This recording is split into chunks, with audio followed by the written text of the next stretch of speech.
The following segment is sponsored by Creative Society. Every year when our temperatures approach 100 degrees, HVAC companies get flooded with calls. Homeowners think their systems are not working because they're not cooling like they used to or aren't able to cool down in the heat of the day. Sean McGraw's here to discuss what might be happening with that. Good morning, Sean. Good morning to you. In most cases, the system is doing all it can during extreme temperatures, and people wonder why their systems aren't designed for higher temperatures. What do you tell them about that? Yeah, okay, so some of them are now on higher end units that are inverter driven and things like that. But on just a basic 14 SEER, say, single stage unit, we can't design that system to operate in all conditions. So generally, it's sized for an average temperature.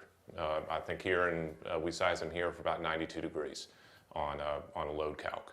The reason we do that is that's the normal temperature throughout the region right now. So while it's cooling at 92 degrees, it's doing great. We're pulling out the proper amount of humidity from the air. It's running like a Cadillac. But when we spike those temperatures up to 100, yes, it's going to have a harder time. But we can't size it for 100 degrees because then we're not going to have it running long enough on your average days to pull the humidity out. You can have 70-degree air. If you've got 80% humidity, you're going to be miserable. Well, then what are some ways to tell if you're actually having a problem with your system or if it's just that extreme heat? What are we looking for? Okay, the thermometer is going to be your best way to do it. And I'm not talking about the thermostat on the wall or nothing like that. You can get an infrared thermometer generally now for, I think, about 15 bucks, like a cheapie. Check your return, see what the temperature is on the return, if it's 74 or 75 degrees.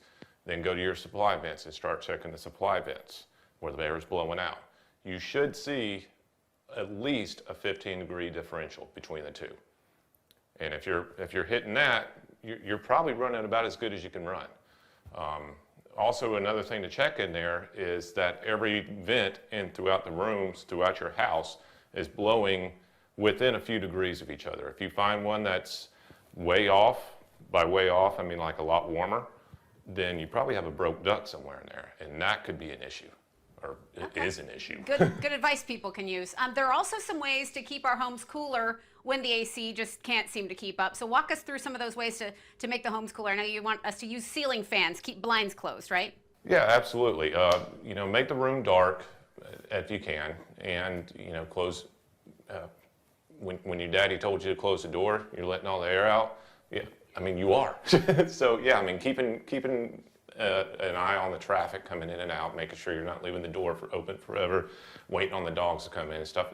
Common sense stuff like that. A dryer is something a lot of folks don't think about. A dryer is an exhaust fans. You're pulling the conditioned air out of your house and dispersing it outside. The dryer is doing the same thing. It has makeup air. It's pulling that makeup air from inside the house. So, and then it's exhausting it outside the house, not to mention heating up. So, stuff like that, making sure you're doing your laundry at night, or, if it's that hot outside, go put it on a clothesline. Yeah, a lot of good things we can do to adapt for the hot temperatures. And for anybody who's watching who wants to learn how to troubleshoot their own system, a lot of these tips, this advice is on YouTube. And then for people who, on your channel, and for people who don't want to worry about this themselves, you've got the all-in-one comfort plan. You install the new system, you maintain it for 10 years, you fix things, all for one monthly payment. Working with you at American Veteran, it's really your mission to help people. Talk about that before we go. Yeah, well, we tagged it a long time ago. It was a big mission statement. John, my vice president, challenged me with it of, hey, I want you to write down exactly what your vision is for this company. And it started out with like a 2-page document. We got it down to 3 words: be the blessing. That's all we're out there to do. We're out there to be the hands and feet of Jesus. I mean, that sounds, I'm not trying to get religious on anybody or anything like that, but that's truly, everybody can serve the Lord in some aspect. We all have a blessing. We all have a blessing. We do, hopefully. But we all have a gift. And we're out there trying to utilize that gift to be the blessing to somebody else. That's all there is. And yes, we want to take care of our crew and take care of the customers and everything else in the midst of that as well, obviously. People will appreciate the blessings. They'll love to work with you. American Veteran is 435-0822. Or they can visit AmericanVeteranAC.com. Sean McGraw from American Veteran Air Conditioning. Thanks for the conversation as always. It's always fun. Y'all take care. Love y'all.